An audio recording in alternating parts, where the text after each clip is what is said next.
বুঝলে? ওই দোকানের ভেতরে আমি যাই, যা আছে সব মাল ব্যাগে দিয়ে ভরি গা, তোকে ডাকবো, তুই চলে আসবি, ঠিক আছে? ঠিক আছে যা যা তুই যা, আমি এখানে আছি, আছি দেখছি, ঠিক আছে? ঠিক আছে, ঠিক আছে, তুই থাক এখানে। चलो भाई देखो अब मैं क्या करता हूँ।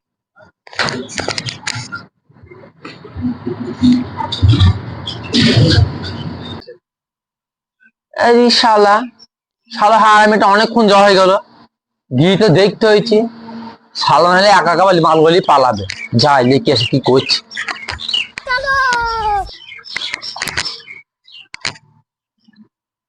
আরে ভাই তোর হইলো? আর বলিস নি ভাই, আসতে হয় না। যাবো না মানে? শুইরে বাচ্চা তোর একা দুটো ধান্দা, আমি আসছি দাঁড়া শুইরে বাচ্চা, আয় তাহলে, আয় কত রাত দেখ মারলি, যা আয়। আমি আসছি শুইরে বাচ্চা দাঁড়া। শুইরে বাচ্চা একা একা লাবে, শুইরে বাচ্চা। বুকাস মাল পেয়েছো, পেয়েছো মাল, এবার লাও।